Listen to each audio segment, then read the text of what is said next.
Assalamualaikum. Allahumma salli ala Sayyidina Muhammad wa ala ali Sayyidina Muhammad. Hari ini min bawa hampa kita telusuri satu lagi sejarah yang di mana sejarah ini berkaitan dengan benteng pertahanan Kota Bukit Pinang menyambung ke Kota Langgar. Seperti yang tuan-tuan dan puan-puan boleh lihat, sebahagian jalan daripada kampung Alor Setul menghubung ke Pekan Langgar ini dahulunya merupakan tapak asal benteng pertahanan Kota Langgar. Kesannya masih boleh dilihat di mana tanah pada kawasan ini sangatlah tinggi, dan dimaklumkan kawasan tanah tinggi ini adalah tanah yang asal hanya saja diturap sedikit sebanyak untuk dijadikan laluan pada masa kini.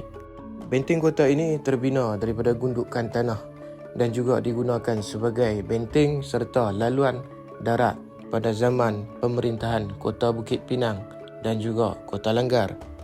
Laluan ini juga turut digunakan sebagai laluan gajah ketika itu.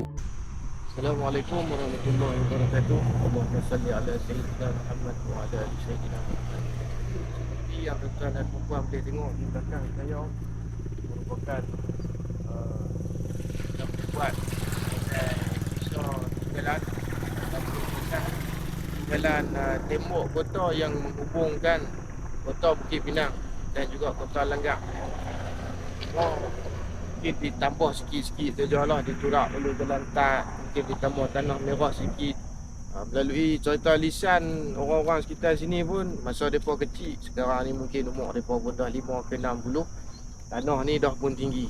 Jadi berdasarkan kajian Pangeran Muda Al-Furqan, memang sini tinggi yang tuan-tuan tengok ni adalah tapak ataupun tanah asal benteng atau tembok kota, dan juga berfungsi sebagai laluan darat daripada Kota Bukit Pinang ke Kota Langgar. Kalau kata tuan-tuan mai, lepas pada terowong ni dulu asalnya ada satu kawasan bukan bukit yang tinggi. Nak mengesahkan lagi kawasan ni merupakan asalnya benteng kota yang menghubungkan Kota Bukit Pinang ke Kota Langgar.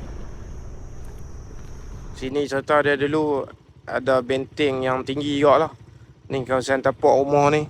Atas sini tinggi. Memang tinggi macam bukit dia tu. So dia benteng tu daripada sini juga lah kan. Benteng tanah tu bersambung.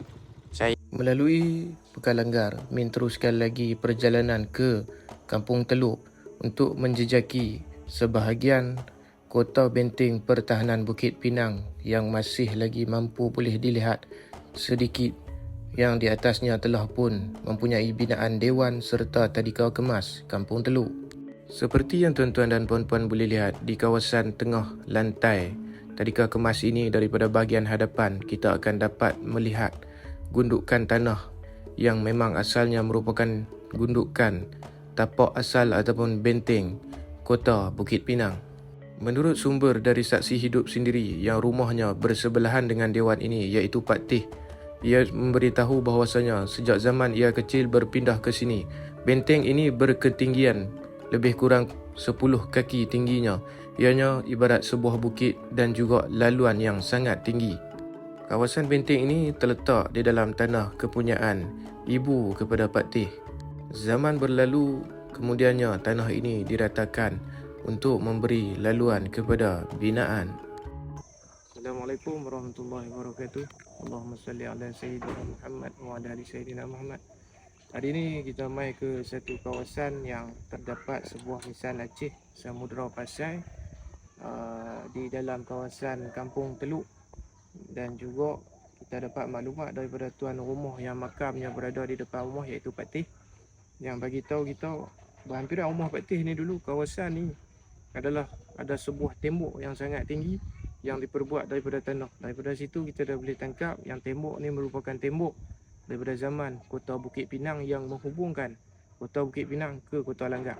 Jadi seperti yang kita boleh tengok tuan-tuan, sekarang tapak asal tembok ataupun kota ni telah pun ditolak, dan yang masih kita boleh lihat sikit-sikit kesan peninggalan dia adalah di sini. Dah berdiri dekat sini Dewan orang kampung dan juga tadika kemas lah. Tapi boleh nampak lagi tuan-tuan kesan tembok tersebut dan juga kesan tanah tembok tersebut. Daripada segi warna dia, tuan-tuan boleh tengok dia ibarat warna tanah busuk. Dan juga di bahagian depan pun tuan-tuan akan nampak Simen tu dia pada ke atas dan sedikit menurun ke bawah. Dari situ lah Patih bagi tahu sendiri, memang dia sendiri saksi hidup. Yang inilah tapak asal tembok dulu dia siap boleh main dan naik main dekat atas. Seperti yang dilakukan di dalam kajian dan juga catatan, tembok ini dipercayai berkemungkinan lebih-lebih kurang 10 kaki lah.